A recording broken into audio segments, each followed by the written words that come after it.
او ابوبکر صدیق رو کولو نو ابوبکر صدیق صاحب ته وفرمایل چې تیر ولې کوي وای زه داسې ذات ته وراورم چې هغه یوري حضرت عمر ته ویلي چې تی ولې تیز کوي وای اوقظو الوسنان واطرد الشیطان شیطان شړم او ویدره وی خوم نو داسې ورته ونه ویل چې ستا طریقه غلطه ده خدای ورته ویل چې تیل کم کا ابوبکر صدیق صاحب ته ویل چې تیل ګرو کا او دون الجهر نو په جهر کې اکثره نمایش او په خفیا په پټ ذکر کې نمایش نه دویم دا چې په جهر کې تکلیفي او په پټ ذکر کې تکلیف نه او بل دا چې جهر اکثره مخیلی او سر چې د مخیل نه کداغه نقصانات پکې نو بیا ذکر بالجهر څخه پروا نه لري نمایش پکې نشتا بل چاته تکلیف رسول نه دي مخیل نه دی د بل چا مانځتا او بیا د دې مقصد نه دا مقصد دی خده چې اوقظو الوسنان واطرد الشیطان نو به ذکر بالجهرم جایز دی او ذکر بالسرم جایز دی خو ذکر بالسر پکې اولاد دعا د پاره یو شرط دا دی چې دا په عاجزۍ او بېوسۍ سره دویم دا دی چې په دعا کې بلوستل نه بلکې غوښتل به پکې وي دریم دا چې لهجې به پکې نه جوړي او څلورم دا چې په پټه به دعا کوي حسن بصری سے فرمایي چې د پټي دعا د ښکاره دعا نه اویا درجې زیات فضیلت لري بسم الله الرحمن الرحیم يسألونك عن الأنفال قل الأنفال لله والرسول فاتقوا الله وأصلحوا ذات بينكم وأطيعوا الله ورسوله إن كنتم مؤمنين يسألونك عن الأنفال ګور انفال جمع د نفل دا او نفل په لغت کې زیادت ته وایي دی نفلی منستم نفل د دی وجنوي چې دا په فرایض او په واجباتو باندې زیاتی المنز ده درې لفظ دلته استعماليږي یو لفظ د انفال بل لفظ د غنیمت لکه په یو 40 نمبر آیات کې الله پاک ذکر کوي او دریم لفظ د فای په سورته حشر کې الله پاک ذکر کوي د دې دریو په مابین کې څه فرق دی انفال غنیمت او فای دلته خو د انفال ذکر دی انفال ما درته ویلي چې دا په لغت کې زیادت ته ویل دی وجنه تطوع تم نافلتن وی یو قانون خو پکې دا دی چې هر یو د بل په ځای باندې استعمالول شي انفال د غنیمت په ځای استعماليږي غنیمت د انفالو په ځای دا رنګ دا دواړه د فای په ځای باندې استعماليږي فای د دې دواړو په ځای باندې استعماليږي د غنیمت او د فای تفصیل به درته مخکې وکم غنیمت هغه مال ته وایي چې د دشمن نه د جنگ په وجه حاصل شي د کافر نه حاصل شي او په جنگ باندې حاصل شي دا دوه ټکي چې په خیال کې راشه د کافر نه ونیسي او په جنگ نو دې ته غنیمت وایي او فای دې ته وایي چې بغیر د جنگ او د جګړې نه د مجاهدینو لاسته د کافرانو مال ورشي د جنگ او د جګړې نه بغیر یعنی یا کافران وتختی او مالونه پریدي او یا تسلیم شي خپل مالونه د ځان سره راوړي د دواړو صورتونو تفای وي نو چې بغیر د جنگ او د جګړې نه ونیولې شي د تفای وي او چې په جنگ او په جګړه ونیولې شي د ته څه شي ویلې شي غنیمت پاتې شو نفل د نفل ډیر صورتونه دي انفال جمع د نفل ده نفل غنیمت تم وي نفل فای تم وي او د نفل نور معناګانې شته ګوره چې امیر د مجاهد د کارګزارۍ په مقابله کې مجاهد ته انعام ورکي نو دې ته ملي شي نفل یو مجاهد ډیره سخته قرباني ورکړه او سخته کارګزاري ورکړه د کارګزارۍ په مقابله کې د تزیاتی او څور کړی نو د ته ویل شي نفل د دې بیا څلور صورت دي ښا د مجاهد د کارنامو په مقابل کې چې مجاهد تزیاتی څور کول شي یو دا چې امیر اعلان وکړي چې من قتل قتیلا فله صلبه نو دام نفل ده چا چې څوک وژلو سامان د دش نو هغه سامان چې د مجاهد راواخیستو دا نفل ده دا د کارګزارۍ په مقابل کې دویم د لوی لخر ده او دا غینه یو ډله یو طرف ته ولېږي هغه چې کوم غنیمت راوړي نو هغه مغوی ته پریدي دام نفل ده نور مجاهدینو ته ورنکي او دریم دا ده چې پنځمه حصہ چې هغه د بیت المال کیږي نو پنځمه حصہ چې د بیت المال ده نو پاغي کې غازی ته څور کړی شي د اعلی کارګزارۍ په مقابله کې د خمس نه یو څور کړی شي خمس خو بیت المال ته ځي نو د خمس نه یو مجاهد ته څور کړی شي او بل دا چې د پوره غنیمت نه یو څه حصہ خدمت کوونکو ته ور کړی شي دا ټول نفل دی. مطلق مال د غنیمت تم نفل وای. نو دا درې لفظ مې درته بیان کړو. ګوره نفل چاته وای چې یو مجاهد ته د کارګزارۍ په مقابله کې یو څه ورکړي. بیا د دې څلور صورت دي. من قتل قتیلا فله سلبه، یو دا. دویم دا چې د لوی لښکر نه دی وډله یو طرف ته لېږلې ده او هغوی چې څه ونیول هغوی ته پرېږدي. دریم دا چې یو مجاهد ته د خمس نه یو څه ورکړي د کارګزارۍ په مقابله کې. او څلورم دا چې د پوره غنیمت نه یو څه حصه خدمت کوونکو ته ورکړي. دې ټولو ته نفل ویلی شي. او مطلق غنیمت تم نفل وای، فی تم نفل وای. نفل دا عام لفظ دی. غنیمت هغې مال ته وای چې د جنگ په وجه حاصل شي، او فی هغې مال ته وای چې بغیر د جنگ او د جګړې نه د مجاهدینو لاس ته ورشي، کافران وتښتي او یا تسلیم شي. ابو عبیده رحمه الله فرمایي چې په اصل کې نفل فضل او انعام ته وای. او د فی او غنیمت او دارنګې دا څلور صورته چې ما درته ذکر کړو، دا څلور صورتونه چې دي دا د الله فضل او انعام دی. څلور صورته درته ما ذکر کړی. یو صورت د غنیمت دی، بل صورت د فی دی، ټول شپږ صورته شو. په دې شپږو صورتونو کې په دې مؤمنانو د الله فضل او انعام دی. رسول الله صلی الله علیه وسلم فرمایي احلت لی الغنائم، غنایم ما ته حلال شوي دي. نو دا د الله فضل دی او د الله انعام دی چې دی امت ته حلال کړي دي، بل چاته نه دی حلال. خیسألونک عن الانفال قل الانفال لله والرسول. ګوره د دې آیات مقصد دا دی چې د دې انفالو اصل تقسیمون کې الله دی، اصل تصرف پکې د الله دی. او بیا د الله پاک نو وروسته الله پاک پیغمبر علیه السلام ته د تقسیم حکم کړی دی. والرسول، پیغمبر علیه السلام به غنیمتونه تقسیموي. نو قل الانفال لله والرسول. اوس په دې آیات کې دوه توجیهات دي مختصر. عبد الله ابن عباس، امام مجاهد، سدی او عکرمه هغه فرمایي چې دا آیات کریمه منسوخ ده. په دې آیات کې دا راغلی چې غنیمتونه د الله او د الله د پیغمبر دي، د مجاهدینو پکې برخه نشته. د لسمې سپارې په اول آیات کې الله د مجاهدینو برخه پکې ذکر کوي چې واعلموا انما غنمتم فان لله خمسه وللرسول. نو الته د مجاهدینو برخه پکې الله ذکر کوي. نو دلته د مجاهدینو د برخې نفي ده او الته اثبات ده. نو دا آیت په هغې باندې منسوخ ده. لیکن راجح دا دی چې دا منسوخ نه دی، دلته اجمال ده او وروسته تفصیل ده. د دې آیات مقصد دا دی چې اصل تصرف کوونکی پکې الله پاک دی او بیا اصل تصرف خو د الله دی. نور د الله د طرف نه به رسول الله صلی الله علیه وسلم په مجاهدینو باندې تقسیموي. نو یسألونک عن الانفال د واقعي تفصیل حضرت عباده ابن صامت رضی الله عنه ذکر کړی دی. د بدر د غزوې لوی تفصیل دی. په خلاصه دا چې د بدر په جنگ کې 314 مجاهدین وو. الله پاک دوی ته فتح ورکړه. کافران 80 کسه ووژلې شو او 80 کسه مردار شو. کله چې مجاهدینو فتح حاصل کړه، نو د فتح نه وروسته بیا د بدر مجاهدین 3 ډلې شو. یو ډله د کافرانو د تعقیب پسې ورغله، کافرانو پسې روانو همداسې تعرضي حالت کې. دویمه ډله چې و د رسول الله صلی الله علیه وسلم حفاظت کولو، د پیغمبر علیه السلام پیرې ته اشاره و. او درېمه ډله و هغوی د غنیمتونو مالونه را جمع کړو. بیا د دې درې وړو ډلو په خپل مابین کې سره لانجه شوه. لانجه داسې شوه چې دا چا غنیمتونه را جمع کړي، د دوی خیال دا و چې دا موږ را ټول کړي دي، نو دا یوازې زموږ دي، د دې نورو دواړو ډلو برخه پکې نشته. او دا د کافرانو پسې چې ورتلل، دوی ویلې که موږ کافران نه تعقیبولې نو تاسو به دا غنیمتونه په سړه سینه نه وی راټول کړی. دا خو زموږ برکت و چې موږ هغوی تعقیبول او تاسو شاته غنیمتونه راټولول. دې بلې ډلې ویلې چې موږ د پیغمبر علیه السلام په خدمت کې مصروف وو، د هغه پیرې ته ولاړو، که موږ دا پیرې ته نه وی درېدلی نو غنیمت خو موږ هم راټولولی شو او کافران موږ هم تعقیبولی شو. د دوی په مابین کې دا لانجه راغله. الله پاک د دې لانجې د ختمولو دپاره دا آیتونه نازل کړو چې یسألونک عن الانفال قل الانفال لله والرسول. اصل تصرف په انفالو کې د الله دی او بیا تقسیمون کې د رسول الله صلی الله علیه وسلم دی. دا اجمال او واعلموا انما غنمتم فان لله خمسه. الته به د تفصیل پورا طریقه ذکر کړی ده. د تقسیم پورا تفصیل الله پاک مست ذکر کړی ده. دا خود د آیات خارجي تحقیق. یسألونک عن الانفال،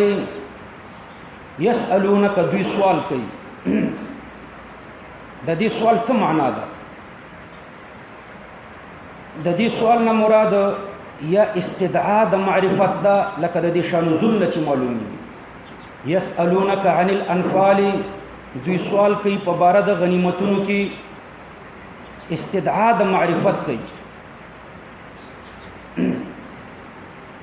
په مطلب باندې پوه شئ یعنی ځان پوهیږي چې دا غنیمتونه خو د مجاهدینو نیولې دي او دا مجاهدین درې ډلې شو دا د کومې ډلې حق دی نو د ځان د پوهولو لپاره تپوس کوي نو د سوال نه مراد سوال استدعاء المعرفت د دې جواب به په ژبه راځي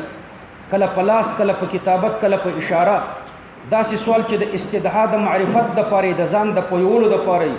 هغه متعدی بالذاتم کیږي متعدی بالعنم کیږي متعدی بالبام کیږي نو سوال د استدعاء د معرفت ده یعنی ځان پوهی په باره د غنیمتونو کې چې دا د کومې ډلې حق کیږي دویم دا چې دلته د سوال نه مراد سوال د استعطاء شي سوال د استعطاء یسألونک عن الانفال یعنی ستانه غنیمتونه غواړي نو دا عن به بیا پکې زائدي یسألونک الانفال ستانه غنیمتونه غواړي نو د نفل نه به مراد معشورة للغازی زائدا علی سهمه هغه چې مجاهد ته د کارنامې په عوض کې یو څه ورکولی شي دغه ترېنه مراد دی بیا نو یسألونک الانفال ستانه دا نفل غواړي چې هغه مجاهد ته د کارنامې په عوض کې یو څه ورکولی شي نو په دې قرأت کې به بیا دا عن زائدي لکه داسې واقعه پیښه شوه د حضرت سعد بن ابي وقاص ورور شهید شو حضرت عمر او د بیا دغه په مقابل کې د مشرکینو مشر سعید بن العاص وجلو او توره ورنه واخیسته او به دا توره د رسول الله صلی الله علیه وسلم نه غوښته چې دا توره د غنیمت د من نه ماته راکړه حضرت سعد بن ابي وقاص رضی الله عنه دواړه معناګانې صحیح دي قل الانفال لله والرسول تو ورته وایه چې غنیمتونه د الله د پاره دي یعنی اصل تصرف پکې د الله دی والرسول او بیا تقسیمون کې رسول الله صلی الله علیه وسلم دی فاتقوا الله نو د الله نو ویریږئ نو ګوره الله پاک د دوی د اختلافاتو د ختمولو لپاره بهترینه نسخه وښوده چې ستاسو اختلاف په دې ختمیږي چې فاتقوا الله د الله نو ویریږئ نو د زړونو د اصلاح او د یو بل سره د تعلقاتو د ښه کولو مرکزي نقطه چې ده هغه تقوا ده نو د الله نه ویریږئ نو ستاسو په مابین کې به اختلافات ختم شي واصلحوا ذات بینکم الله پاک فرمایي واصلحوا ذات بینکم او اصلاح کوي ذات بینکم یعنی صاحبه بینکم د اصلحوا ذات بینکم د بین درې معناګانې دي لہذا د دې آیات کریمه مختلفې معناګانې زه ستاسو په خدمت کې پیښ کوم اصلحوا ذات بینکم د بین و معنا د فراق بل معنی د وصل بل معنی د ظرف ذات ظرف مستعملېږي نو د بین یو معنا د فراق بل معنی د وصل او بل معنی د ظرف او دا ذات چې د صفت د لپاره د مفعول محذوفه چې الاحوال ده نو بیا به ګوره معنا دی واصلحوا الاحوال ذات افتراقکم بین په معنا د افتراق سره شي اصلحوا الاحوال ذات افتراقکم کبین په معنا د وصل سره کوي نو اصلحوا الاحوال ذات وصلکم هغه حالات اصلاح کوي چې هغه ذات وصلکم ستاسو په مابین کې وصل راولي صاحبه وصلکم او کبین ظرف کوي نو بیا به معنا دی اصلحوا الاحوال ذات الکمال المتصل بكم هغه حالات متصل کوي هغه حالات اصلاح کوي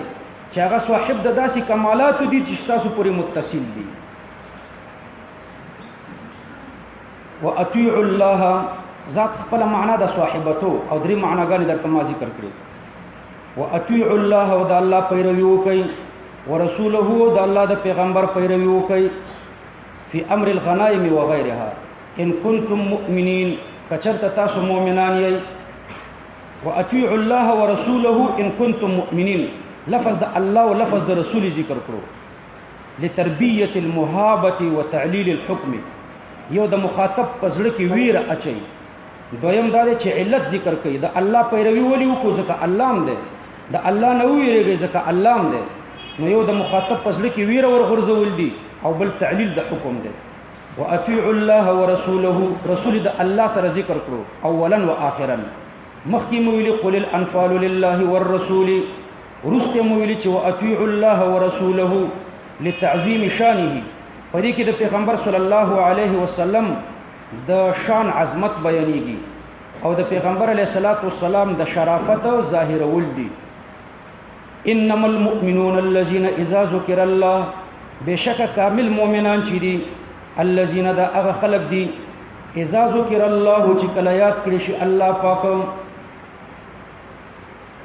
اذا ذكر الله چې کله الله یاد کړي شي وجلت قلوبهم نو د دوی زړه اوریږي استعظاما لشانه الجلیل د الله د شان عظمت د پزړه کې راشي نو د زړه د الله نه ویریږي اوس کته اعتراض وکي چې د زړه به ویریږي او په بل آیات کریمه کې الله پاک فرمایي الا بذکر الله تطمئن القلوب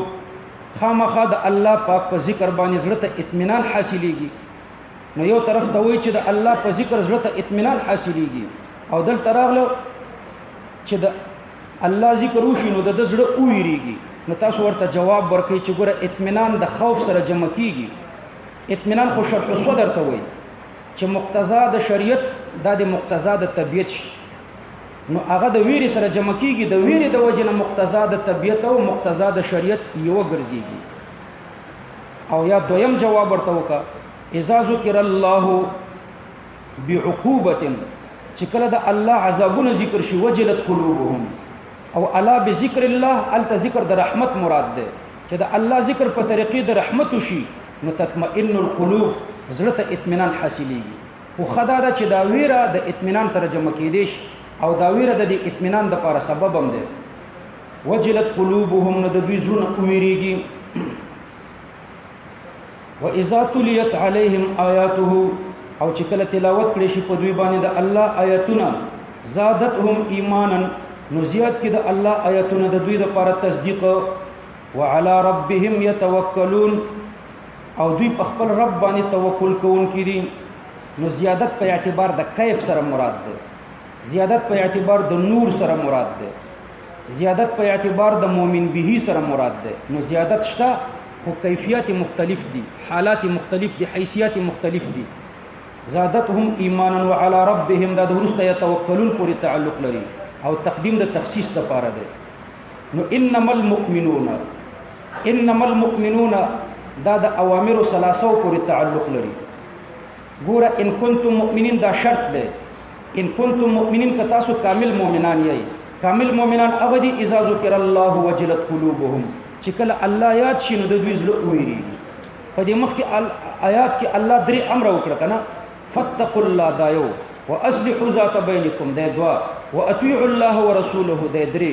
دا درې کار وکړي ان کنتم مؤمنین که چرته تاسو مؤمنان یې نو دلته د ایمان نه یا نفس ایمان مراد ده یعنی دا درې وړه امور په نفس ایمان باندې مرتب دي څوک چې نفس مؤمن دا درې کار وکړي او یا د ایمان نه ایمان کامل مراد ده نو چې ایمان کامل مراد شي نو بیا ترتب نه ده مراد بیا تعلیق مراد ده که کامل مؤمنان یې دا درې کار وکړي او کدا درې کار مونږ کړو بیا کامل مؤمنان نه یې په خبره پوه شو که نفس ایمان مراد شي بیا د دې دریو کارونو ترتب مراد ده یعنی دا درې کار په ایمان مرتب دي پوه شو او که کامل ایمان مراد کړي نو بیا تعلیق ده نو که کامل مؤمنان یې بیا به دا درې کار کوي او کدا درې کار مونږ کړو نو بیا به کامل مؤمنان نه یې نفس مؤمنان به یې الذين يقيمون الصلاه دا صفت د پاره د موصول اول ده او یا بدل ده د موصول اول نه او یا عطف بیان ده د پاره د موصول اول دا د مخکې الذين د پاره او یا منصوب ده على القطع یعنی امدحو مخکې مدح په اعمال قلبیه او دلته الله د دوی مدح ذکر کوي په اعمال قالبیه الذين يقيمون الصلاه دا کامل مؤمنان هغه خلق دي چې سم ادا کوي منځ ومما رزقناهم ينفقون او دا هغه څه چې ما دوی ته ورکړي دي د الله په لار کې خرچ کوي من د تبعیض د پاره ده بعضی هغه څه چې ما دوی ته ورکړي دي هغه د الله په لار کې خرچ کوي اولئک داستایل شي خلق اولئک کی ذات مع الوصف ته اشاره ده. دا ستایل شوی خلق هم المؤمنون حقا، دا مؤمنان دی په حق ایمان باندې. هم المؤمنون حقا، حقا یا مفعول مطلق دی د المؤمنون د پاره. المؤمنون ایمانا حقا، دوی مؤمنان دی په حق ایمان باندې. او یا حقا مفعول مطلق دی د پاره د فعل مقدر حق حقا، د دوی ایمان ثابت دی ثابت. د حقا یو معنا د یقینا، دوی یقینی مؤمنان دي. عبد الله ابن عباس د دې معنا داسې کوي هم المؤمنون حقا، د حق معنا دا بریئو من الكفر، دوی د کفر نه بری دي. د امام مقاتل معنا د حقا دادم چې لا شک فی ایمانهم، د دوی په ایمان کې شک نشته. طبرانی د حارث ابن مالک الانصاری نه روایت کړی دی چې انه مر برسول الله صلی الله علیه وسلم، حارث ابن مالک الانصاری په پیغمبر علیه السلام تیریدو، فقال له کیف اصبحت یا حارثتو یا حارثو، رسول الله صلی الله علیه وسلم ورته فرمایل چې یا حارثه په سبا کې څنګه داخل شوې، سبا دې څنګه ده؟ هغه ورته فرمایل چې اصبحت مؤمنا حقا، زه په سبا کې داخل شوم په داسې حالت کې چې مؤمن حق و حق مؤمن. فقال النبي صلى الله عليه وسلم انظر ما تقول، پیغمبر علیہ السلام ورته فرمایل چې خپل خبرې ته خیال کوه، دا ته څه وایي؟ فإن لكل شيء حقيقة فما حقيقة إيمانك، دا هر شي د پاره یو حقیقتي، ستاسو د ایمان حقیقت څه دی؟ نو دا ورته فرمایل چې عرفت نفسي عزفت نفسي عن الدنيا، ما د دنیا نه ځان ګوښه کړی دی. فاسهرت ليلي، نو شپه مې بې خوبه کړه. وازمأت نهاري، او ورځ مې په تنده تېره کړه، روژه مې ونیوله. وکأني انظر الى اهل الجنة يتزاورون فيها، زه داسې یم لکه اوس چې جنتیان ما ته ښکاري چې هغوی پکې مزې او چرچې کوي. وکأني انظر الى اهل النار يتصارخون فيها، او جهنم هم داسې دی لکه د سترګو مخې ته مې چې موجودي او دوی پکې چغې وهي. نو پیغمبر علیه السلام ورته وفرمیل چې یا حارثتو یا حارثو عرفته، ته خپل رب پیژندلی دی او ته په حقه مؤمن یې، فلزم. نو درې ځلې ورته ویلې چې فلزم. نو حق ایمان دغې ته وایي، حق ایمان دغې ته وایي چې د شپه دې په تهجدو تېره شي، ورځ دې په روژه تېره شي، جنت او جهنم داسې وي لکه ستا د سترګو مخې ته چې وي. یعنی استدلالي ایمان دې په عیاني او مشاهدتي ایمان باندې بدل شي، نو دې ته ایمانا حقا وایي. او نور خو ما درته درې معناګانې وکړې که نه. یو د حقا معنا ده یقینا، دویم معنا ده دوی مؤمنان دي حقا په داسې ایمان باندې چې بریئو من الکفر، دوی د کفر نه بری دي. دا د عبدالله ابن عباس معنا و. او دریمه معنا مې درته دا ذکر کړه چې هم المؤمنون حقا، دوی مؤمنان دي حقا یعنی لا شک فی ایمانهم، په داسې ایمان باندې دوی مؤمنان دي چې د دوی په ایمان کې شک نشته. چې په ایمان کې شک نشته، دا د امام ابو حنیفه رحمه الله د پاره دلیل دی چې استثناء د هغه چا د پاره دلیل دی چې استثناء فی الایمان جایز ګڼي. دلته د عقاید یو مسله ده چې یو سړی وایي انا مؤمن ان شاء الله، انا مؤمن ان شاء الله، دا انا مؤمن سره ان شاء الله ویل شي کني شي ویل. امام ابو حنیفه رحمه الله فرمایي چې د انا مؤمن ان شاء الله ویل ناجایز دي. ان شاء الله د تردید د پاره او ایمان خو د یقینیاتو نه دی، نو ان شاء الله به ورسره نه وایي. روی انه قال لقتاده لما تستثني في ایمانک، امام ابو حنیفه رحمه الله یو ورځ قتاده ته ویلي چې ته په ایمان کې ان شاء الله ولې وایي، ته ولې داسې وایي چې انا مؤمن ان شاء الله؟ قال اتباعا لابراهیم في قوله والذي اطمع ان يغفر لي خطيئتي يوم الدين. قتاده ورته فرمایل چې زه د ابراهیم علیه السلام پیروي کوم. ابراهیم علیه السلام فرمایلیو والذي اطمع،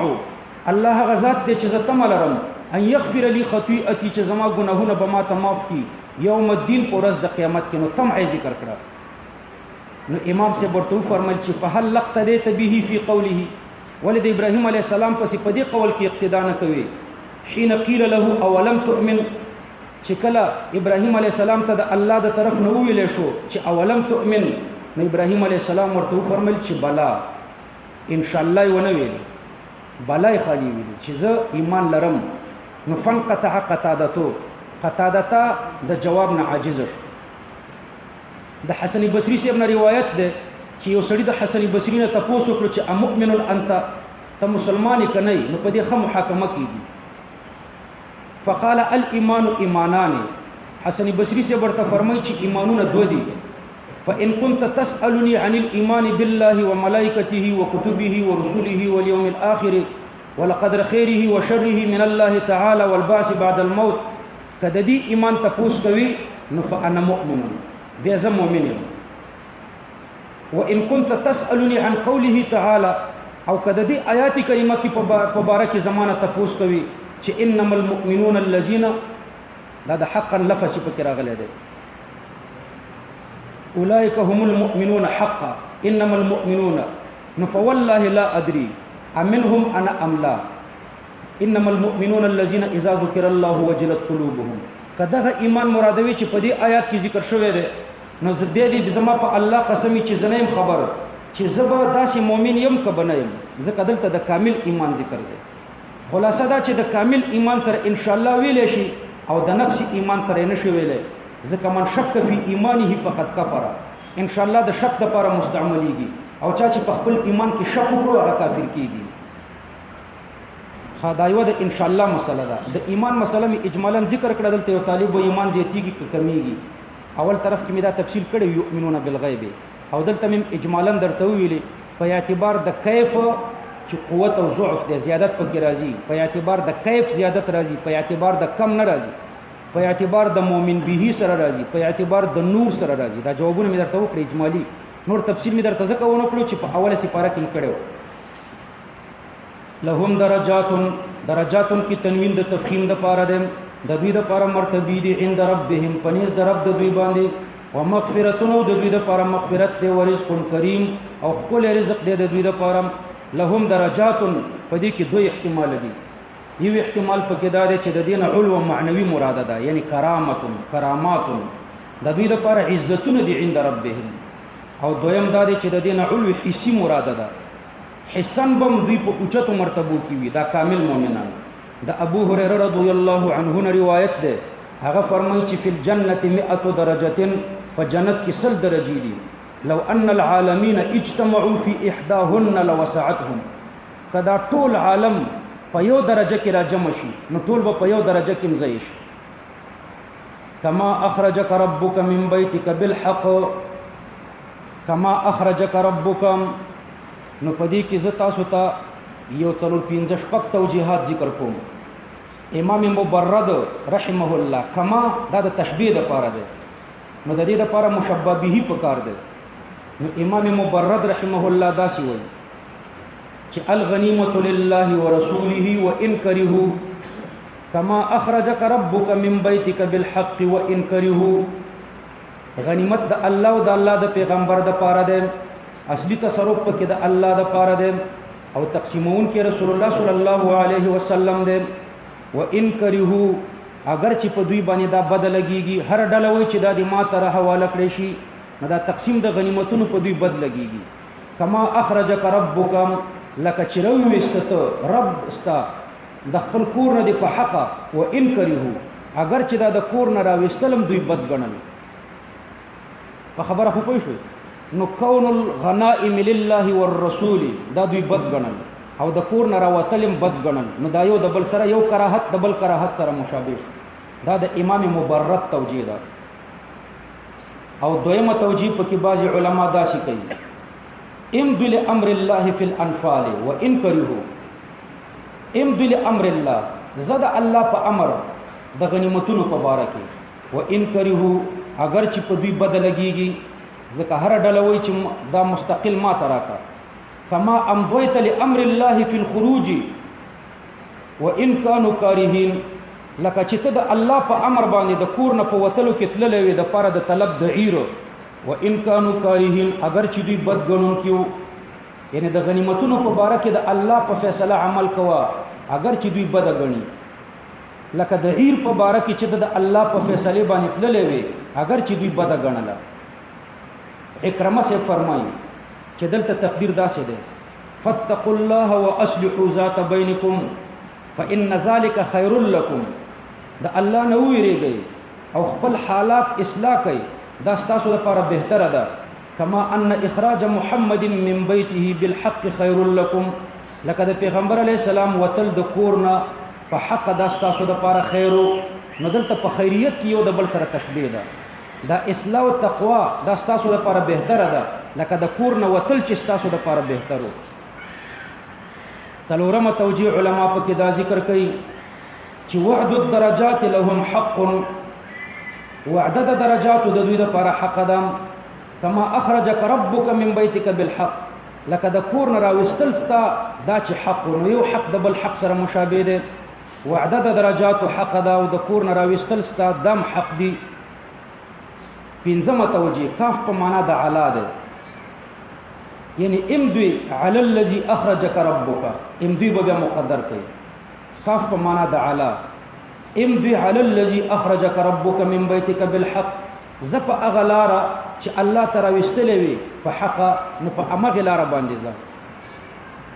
ابو حیان نحوی رحمه الله دا د هدایت النحو مصنف هغه دلته شپږمه توجیه ذکر کوي او وایي چې ماته الله پاک د دې توجیه الهام کړی دی. هغه فرمایي چې دلته نسورکه مقدر دی. نو نسورکه دا مسبب او کما اخرجک ربک من بیتک بالحق دا ورته سبب، یعنی سبب د کامیابی دا چې اخرجک ربک، یعنی ته د الله په حکم وتلی وي. نو کاف د تشبیه نه دی بلکې د سبب د پاره دی. ابو حیان نحوی سے فرمایي چې د دې الهام ماته الله پاک په خوب کې کړو چې د دې توجیه دا ده چې نسورکه الله ستا سره امداد وکړو. ولی امداد وکړو؟ نو کما په معنا د لما دی، کاف د سببیت لپاره دی. الله ستا سره امداد وکړو او امداد د دې وجه نه در سره وکړو، علت او سبب دا دی چې اخرجک ربک من بیتک بالحق، الله تعالی وستلې وي ستا د کورنا من بیتک فی المدینه، ستا دغه کمرې نه چې په مدینه منوره کې و او یا خپل مدینه ترنه مراده ده د دې بیت کنه چې د خپل کور نه راستلې وي بالحق، یعنی اخراجا متلبسا بالحق، الله پاک را وستلې وي. رشتہ در گردنم افغان د دوست، می برد هر جا کې خاطر خوای اوست، زما په غاړه کې زما دوست پړې اچولې ده، کم طرف ته می چراکاږي خوخه ده. نو زما خپل اختیار نو، الله پاک ز دا ته د خپل کور نه راوستلې وي بالحق، یعنی متلبسا بالحق. او یا حق بعد سببیت د پاره دا د حق نه جهاد مراد ده، راوستلې وي ته ربستا د خپل کور نه دی په سبب د جهاد باندې، د جهاد د پاره الله ته د خپل کور نه راوستي. وان فریقا من المؤمنین لکارهون، بشک یو ډله د مؤمنانو نام لکارهون او بد ګړون کیوم. وان فریقا من المؤمنین لکارهون دا حال مقدره ده، وجه دا ده چې لأن الکراهه وقعت بعد الخروج، یو ډله د مؤمنانو لکارهون بد ګړون کیوا، دا بد ګړون کی د خروج په ټیم کې نه و بلکې د خروج نه وروسته ونه، دا حال مقدره ده. واقعا داسې و چې ابو سفیان د شام نه لویه قافله را روانه کړې و او د 50,000 دینارو مال ورسره و او یا ځوانان د قافلې د حفاظت لپاره ورسره و. د په دې لاره کې جاسوسان هم خواره واره لېږل، پیغمبر علیه السلام به د دې نه مخکې وړي وړي سړي لېږلي وي، د پیغمبر علیه السلام نه ډارېدو. نو جاسوسان یې لېږل، یو جاسوس ورته خبر وراوړو چې پیغمبر علیه السلام ستا د قافلې د لوټ کولو دپاره مخې ته راوتلی دی او 314 صحابه ورسره دي. ابو سفیان 2 کاره وکړو. یو کار دا وکړو چې لارې بدله کړه او دویمې مکې مکرمې ته څوک ولېږلو او دا حالات ورته بیان کړه چې پیغمبر علیه السلام د قافلې د لوټ کولو دپاره راوتلی دی. ابو جهل د 1000 کسانو سره را روان شو او د پیغمبر علیه السلام د جنگ دپاره بدر ته ځان راورسولو. کله چې پیغمبر علیه السلام د حالاتو نه خبر شو نو صحابه کرامو سره مشوره وکړه چې یو خو موږ راوتلي د قافلې پسې 314 کسو، بل طرف ته 1000 کفار د بدر میدان ته راورسېده پوره زور او طاقت سره. مشوره د صحابه سره وکړه چې وڅ کوو. بعضې صحابه کرامو خیال دا و چې موږ خو د جنگ په اراده نه یو راوتلي، که د جنگ په اراده راوتلی وی پوره به مسلح وی او ډیر به وی، موږ خو د قافلې د لوټ کولو دپاره راوتلي وو او یا کسه وو، موږ 314 دا ورته کافي وو. اوس خو دا ډیر زیات دي زر کسدي د جنگ په اراده راغلي دي نو د بعض صحابه جنگ نه خوخېدو او د پیغمبر علیه الصلاۃ والسلام میلان جنگ طرف ته اخر ابو بکر صدیق او حضرت عمر حضرت سعد ابن معاذ او حضرت مقداد بن الاسود رضی الله عنهما د پیغمبر علیه السلام په اراده پوه شو نو پیغمبر صلی الله علیه وسلم ته تسلی ورکړه سعد ابن معاذ ورته فرمایل چې یا رسول الله قسم په الله چې تم ته حکم وکړي چې په سمندر نه نوځم موږ بنوځو مقداد بن الاسود پیغمبر علیه السلام ته تسلی ورکړه چې موږ د بنی اسرائیل په شان نه یو چې درته وایو اذهب انت وربك فقاتلا انها هنا قاعدون موږ در سره د بدر میدان ته ځو او تر اخیری سلګي به جنگیږو نو ان فريقا من المؤمنين لكارهون بشک یو ډله د مؤمنانو لکارهون دوی دا وتل قتال تبد غنل دا بد کله غنل بعد الخروج وقت الخروج نو ځکه ما درته ویلي چې دا حال مقدره ده یجادلونک فی الحق دوی ستا سره مباحثه کوي فی الحق یعنی فی القتال الحق په باره د حق قتال کې بعد ما تبین رست د دینه چې دا خبره ښکارا شو بعد ما تبین صدقک فی الوعد صدقک فی الوعد رست دا غینه چې دا ستا صداقت په وعدو کې رښتینی ښکارا شو خو بیا هم دوی ستا سره بحث کوي په باره د قتال کې یا ان المؤمنین لما ایقنوا کرهوا القتال وقالوا لم تعلمنا انا نلقي العدو فنستعد لقتالهم نو بعد ما تبین رست دا غینه چې ښکارا شو ستا صداقت په وعدو کې دوی ورته ویلي چې لم تعلمنا اننا نلقي العدو تا خو موږ په دې نو کوی کړي چې موږ د دشمن سره مخامخ کیږو که په دې پوه نو موږ به د جنگ د پر ځان تیار کړی یساق انما یساقون الى الموت داسې ورته دا جنگ بدخکاری لکه دوی چې راکاږلی شي مرګ ته الى الموت یعنی لشدت کراهیتهم للقتال دوی دا مرګ داسې دا جنگ داسې بد ګڼي لکه دوی چې مرګ ته راکاږلی شي وهم ينظرون دا حال د ضمیر د یساقون حال دا چې دوی خپل مرګ ته پسترګو باندې ګوري واذ يعدكم الله احدى الطائفتين یاد که هغه وخت چې وعده کوله الله ستاسو سره چې وعده وکړه الله ستاسو سره احدى الطائفتين د یو د دوو طائفتین یو عیرو د ابو سفیان قافله وا او بل نفیرو دا نفیر د ابو جهل کاروانو انها لكم دا بدل اشتمال د احدانا بیان د کیفیت د وعده کوي وعده الله څنګه کړی و وعده داسې کړی و چې انها لكم یو د دې طائفتین تاسو ته مقرره ده که په عیر ورځي قافله د ابو سفیان هغه به الله تاسو ته حواله کوي او که ابو جهل پسې ورځي جګړه کوي نو ابو جهل ته به الله شکست ورکوي او تاسو په لاس کې به بندياني وتودون د عطف د پیعدکم باندې وتودون او تاسو خوله ان غیر ذات الشوکه شوکه اغزیو ته وي هغه غیر د صاحب د اغزیو یعنی هغه قافله چې اغزی نه لري یعنی بے وصلی ډله ده تكون لكم هغه د شي تاسو د پاره ويريد الله ان يحق الحق الله اراده لري چې ظاهر کې حق بکلماته یعنی بامره اياكم بالقتال په سبب د امر د الله چې تاسو ته په قتال باندې کړی دی نو الله اراده لري چې حق ظاهر کی او یا بکلماته په اسباب د نصرت لکه نزول د ملائکه ويقطع دابر الكافرين او الله اراده لري چې پری کی دابر الكافرين اخر د کافرانو یعنی کافران بالکلیه تبا کی الله دا اراده لري ليحق الحق ويبطل الباطل ولو كره المجرمون ليحق الحق دا متعلق تر فعل مقدر مؤخره پورې ده یعنی فعل ما فعل الله وکړه هغه چې د بدر په میدان کې وکړه ولی وکړه ليحق الحق د دې لپاره چې حق ظاهر کی ويبطل الباطل او د دې لپاره چې باطل ظاهر کی یعنی یظهر الباطل مخکې ویلو چې ايحق الحق او دلته الله پاک فرمایي چې ليحق الحق په اول کې بیان د تفاوت د په مابین د ارادتینو کې یو اراده د الله او بل اراده د مجاهدینو نو د ارادتینو په مابین کې تفاوت د بعضی مجاهدینو اراده عیر او د الله اراده د اظهار د حق وا نو الته تفاوت بیان شو په مابین د ارادتین کې او دلته په لیحق الحق کې حکمت داعیه الى القتال حکمت الداعیه الى القتال ذکر کیږي الته تفاوت په مابین د ارادتین کې بیان شو په لیحق الحق کې او دلته څه بیانېږي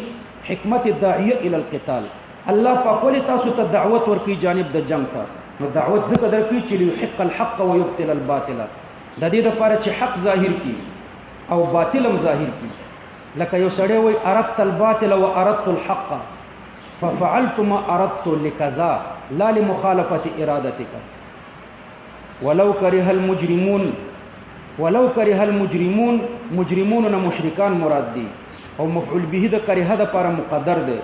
ولو كره المجرمون یعنی المشركون احقاق الحق اگر چې مشرکان احقاق الحق بد ګڼي اظهار د حق بد ګڼي استستغیثون ربکم دا بدل دی د اذ یعدکم نه سوچ ورته کوي استستغیثون د چانه بدل دی مخ کې اذ یعدکم الله احدى الطائفتين دا غنه بدل دی اوس په دې باندې اعتراض راځي چې زمانہ د وعد او زمانہ د استغاثه د دې دوړو په مابین کې فرق دی نو د بدل او د مبدل منه زمانی سره بدلی دي نو څنګه بدا استستغیثون د اذ یعدکم نه بدل واقع شي تاسو ورته جواب ورکړئ چې ان د وعده او ان د استغاثه د ملټونه دا ټیک د سره بدل دي په یو منټ کې وعده وشوه او په بل منټ کې استغاثه وشوه خدا دواړه په یو واسعه زمانہ کې واقع شوي دي یو لویه زمانہ چې هغه د جنگ بدر د مشورې نه شروع تر ختمېدو پورې دا لویه زمانہ ده نو دا لویه ټوله یوه زمانہ ده په دې یوه زمانہ کې یعدوم راغی او استستغیثون هم راغی نو دا اوږده زمانہ واسعه زمانہ چې ده په دې کې دا دواړه سره راجمع شوي دي یا دویمه توجیه پکې وکړه استستغیثون دا متعلق تر لیحق پورې کا لیحق الحق چې الله حق ظاهر کی په کم وخت کې ظاهر کی استستغیثون استاسو د استغاثی په وخت کې الله دا حق ظاهري لیکن پدیم اعتراض واردېږي چې متعلقه مضارع ده لیحق الحق التان پکې مقدر ده نو معنا د استقبال ترنه مراده ده او استستغیثون دا از د پاره د زمانی ماضی ده نو فكيف يعمل بها يعمل فيها ليحق څنګه په از کې عمل وکړو یعنی د لیحق مضمون استقبالی ده قرینه ورته ان ده التان مقدر ده او د از تستغیثون مضمون چې د ماضی ده ځکه از په ماضی ور داخليږي از د پاره د زمانی ماضی وي نو هغه لیحق په دې استستغیثون کې څنګه عمل وکړي تاسو ورته جواب ورکړئ چې ابن مالک نحوی په الفیه کې فرمایلی دي کنه چې از کله په معنا د اذا سره هغه د پاره د مستقبلی نو دلته از په معنا د ازال المستقبل ده او لیحق الحق کې استقبال ده نو د عامل او معمول دواړه مضمونونه چې دي استقبالی شو او یا دویم جواب ورته وکړه چې لیحق ټیک ده ان پکې مقدر ده او ان چې په کوم فعل مضارع باندې ور داخل شي د استقبال طرف ته اړي خدا استقبالیت په نظر سره هغه چاته ده چې دا ورته غایه ده لیحق الحق من غایه کړه د فعل ما فعل ده پاره نو فعل ما فعل لیحق الحق فعل ما فعل دا ذل غایه او لیحق الحق دا ورته غایه نو په نظر سره ما فعل ما فعلت لیحق الحق استقبال ده په نظر سره استستغیثون ته استقبال نه ده الله پاک د زمانه د استغاثې نه په از باندې تعبیر وکړو نظرا الی زمان النزول از د ماضی ده او تستغیثون دا مضارع ده نو از زمانی د نزول تراجه ده دا آیات کریمه چې کله نازلې دو په دې وخت کې دا استغاثه ماضی شوی و اس خو د ماضی د پاره راځي کنه دا آیات کریمه چې کله نازلې دو نو دغه دعا له ماضی شوی و د دې وخت تیر شوی و او دا صيغه د استقبال تستغیثون دا د پاره د حکایت د حال ماضی ده د ټولو نه اسانه توجیه بازي علما دا ذکر کوي چې دا متعلق تر اذکروا مقدره پورې ده استستغیثون د بدر جنگ دا د جمعې په ورځو شپاړسم د رمضان کله چې دوه ډلې سره مخامخ شوي نو په دې ټیم کې مسلمانان کم او کافران ډیر زیاتو نو پیغمبر علیه الصلاۃ والسلام دعا وکړه استستغیثون ربکم فهغه وخت چې تاسو فریاد کول خپل رب ته فاستجاب لكم نو الله ستاسو دعا قبول کړه انی ممدکم یعنی بانی ممدکم په داسې طریقه باندې چې زه امداد کوونکی یم ستاسو سره بألف من الملائکة مردفین په زرو باندې د ملائکو نام مردفین چې دا یو د بل پسې برازي پرله پسې یا تابعین علی المشرکین یا به یو د بل پسې را کوزیږي نو زر ملائکه به ستاسو د کومک د پاره راولېږم اول زر وي چې مسلمانانو دعاګانې شروع کړي زر وي بیا مسلمانان خبر شو چې کفارو تنور کومکم را روان دي د کورز ابن جابر محاربی په مشرۍ نو الله پاک په سورته ال عمران کې فرمایل چې الن یکفیکم ربکم ایمدکم الن یکفیکم ایمدکم ربکم بثلاثه آلاف من الملائکه منزلین نو اول زر ملائکه وی بیا درې زره شوي او درې مده 500 ملائکه وعده وا هغه تر دریو شرطونو پورې موقوف و یو دا که مقابل طرف یو ور حمله وکي نو 15000 ملائکه برش وياتوکم من فورهم هذا يمددكم ربكم نو درې شرطونه ان تصبروا وتتقوا وياتوکم من فوركم هذا نو دا درې شرطه پدې کې دا دریم شرط موجود نشو چې یاتوکم من فوركم هذا ده نو د 500 ملائکه نوبت رانغلو نو د زرو ملائکه وعده الله ول کړي وا او بیا د 300 وعده الله وکړه نو اول د زر راغلی بیا 300 وما جعله الله الا بشرا لكم نه دا ګرځولي الله پاک د نزول د ملائکو الا بشرا مگر د زیره ده ولتطمئن به قلوبكم او د دې لپاره چې مطمئن شي په دې باندې تاسو زړونه ومن نصر الا من عند الله او نه د امداد مگر د الله د طرف نه ده ان الله عزیز حکیم بشک الله غالب او د حکمت والا ده نو په ملائکو کې فتح نشتا فتح د الله د طرف نه ده دا صرف د خوشحالي د لپاره یو زیره ده الا بشرا ستاسو د خوشالولو یو سبب دی چې تاسو وي تکثیر السواد ډلم غټه اول تطمئن به قلوبکم بس په ملائکو کې دا دوه فائدې دي بل فائدہ پکې نشته اذ یغشیکم النعاس امنه منه لګوي کنه یو لاس منټ بس بس سبحان ربك رب العزة